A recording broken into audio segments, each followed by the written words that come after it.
Welcome back to Piers Morgan Uncensored. The Kennedys are an American political dynasty, of course, and my next guest will be the fourth Kennedy to run for the US presidency. Both his father, Senator Robert F. Kennedy, and his uncle, President John F. Kennedy, were tragically assassinated. Well, Robert Kennedy Jr.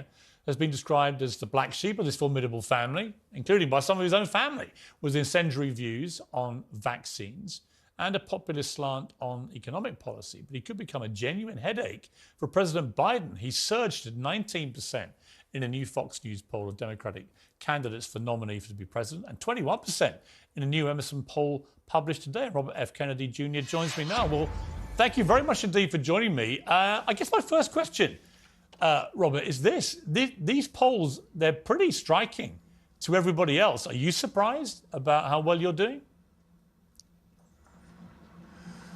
Am I surprised? We've been looking at the polls for about a year, and they're, it's pretty consistent. So I'm not that surprised. I'm happy. You obviously come from the most famous political family, arguably in the world. And I want to take you back because I think for our wider global audience, it's just an extraordinary part of your story, obviously, that you were just 9 years old when your uncle, John F. Kennedy, was president, was assassinated. You were 14 when your father, who was tipped to be, and I'm sure he would have been, one of the great presidents if he'd lived, you were 14 when your father died. You had to be one of the pallbearers there. These are huge things to happen to any child of that age. But to do it when both your uncle and your father were so globally famous, and to have their deaths so widely reported, what impact do you think that had on you? And what impact has it had on you now as a politician, now running for president?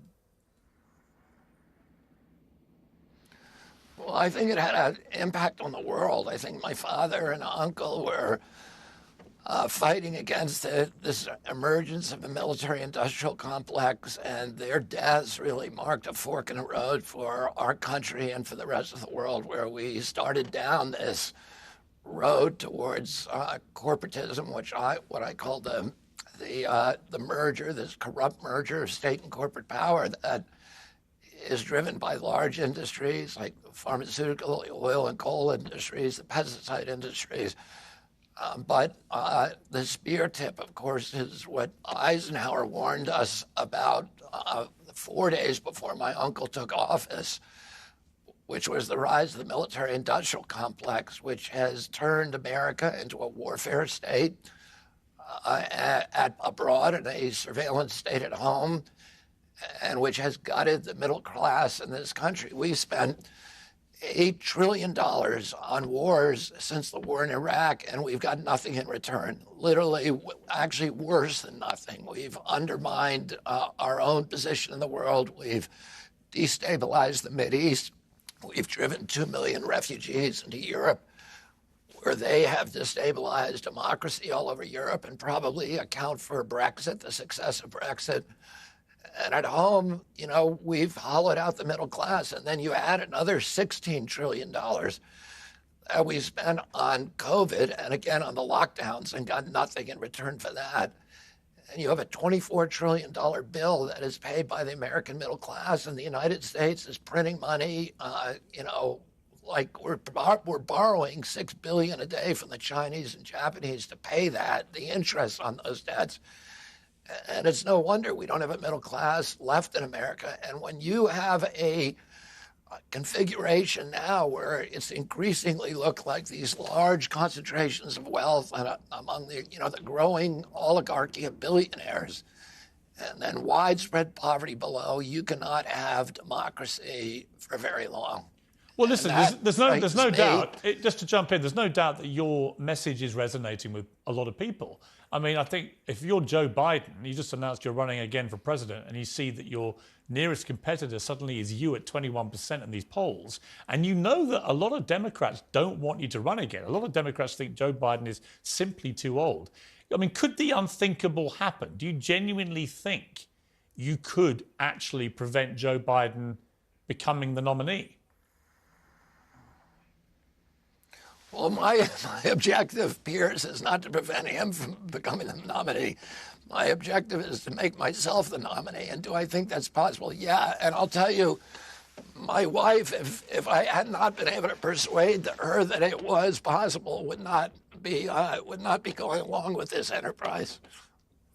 It would be a startling thing. There are two question marks about you. I mean, a lot of people give you great credit for a lifetime of work with the environment, for example, with poverty. You've done a lot of great things. There are two contentious things from my perspective. And I'll come to the vaccine part in a minute, because that's been a 15-year mission by you, which I want to discuss. But one thing in particular I'm surprised about. You are a Democrat, and you come from a family of great Democrats. And yet, for some reason, you've gone along with this Donald Trump line about stolen elections and so on. Why? I don't know what you're talking about. I haven't. I mean, you've associated yourself with people. Out on the... Well, you've been seen on podiums with people who are completely intransigent. You know, they think that Donald Trump had the election stolen, that January 6th was justified, and so on. Why would you? Why would you be around people like that? Piers. Well, if you're asking me another question, because what you're saying about me complaining about stolen election, I complained about a stolen election in 2001, and I wrote an award-winning article about the theft of the 2004 election, but I have not spoken out about this election. I don't believe it was stolen, about Trump's election. No, I'm talking. Yeah, I think I'm talking about the. I'm talking about the wider. You're asking me. Yeah, let me rephrase the question. I'm actually comparing. I just don't think it's healthy for any democracy, whether you're talking about the one that you claim was stolen, the one that Trump does, that people talk about elections being stolen in a democracy like America, because it makes people disbelieve the democratic process. That's really the point I was making. Well, I mean, otherwise you're manipulating people if you don't tell the truth.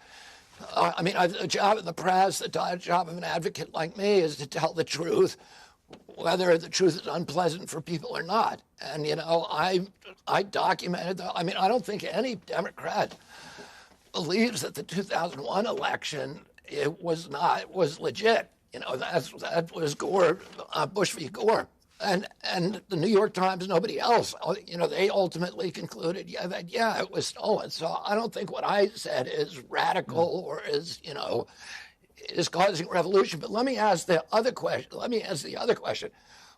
Why do I appear? Why do I talk to Republicans? Why do I go on Fox News? And my reason for that, I talk to people who don't agree with me. And I believe that is critical for a democracy.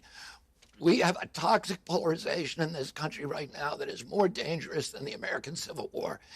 If we don't talk to people who don't agree with us, how are we going to persuade them? How are we going to find common ground? How are we going to end this polarization? I have always I agree with you on that. My opponents on the other side. I agree with you on that. And by the way, I talk to them, but I do not compromise my values. Right. I believe in all the democratic values that I was raised with, but I believe that we should talk to people from all sides. So let's just move quickly, if we may, just to this issue of vaccines. If you were to become president, you've been opposed to vaccines now for a long time, very heavily critical of the COVID vaccine. That's not true. Well, you're not a vaccine denier, but you are a very, very sceptical, very public voice of skepticism about the efficacy of vaccines. Would that be fair?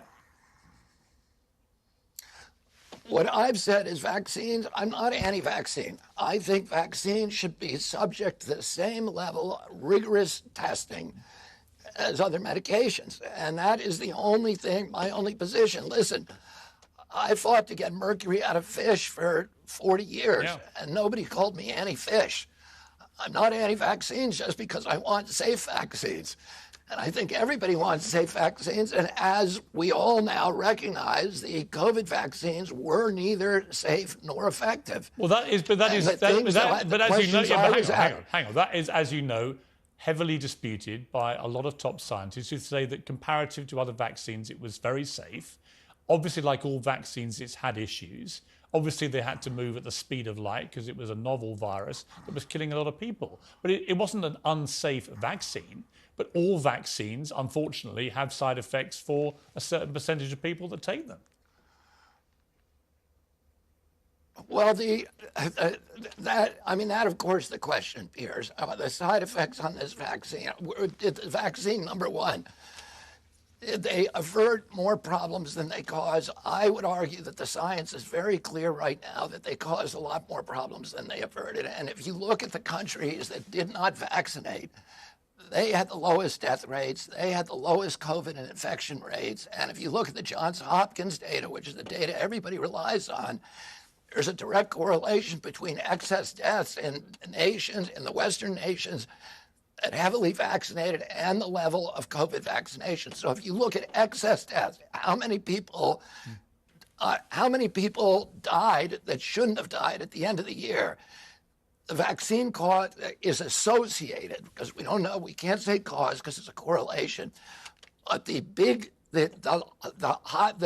deaths in the nations that heavily vaccinated, which were much higher than those that didn't. I'll give you an example. We in our country, one of the most heavily vaccinated countries in the world. We also had the highest COVID death rate in the world. So we have 4.2% of the global population. We have 16% of the COVID deaths. That's not a success story. How can anybody point to that and say, unfortunately, the vaccines were a benefit? Listen, we've run out of time. I certainly don't. Listen, I've got to end it there. I definitely don't think America was a success story, and that's for another time. We've unfortunately run out of time, Rob, but I do really enjoy talking to you. I think you're a fascinating candidate in this whole race, and the fact you're doing so well means what you're saying about a number of issues is resonating, and it'll be very interesting to see how you go. So thank you very much indeed for joining me. Thanks for having me, Piers, anytime.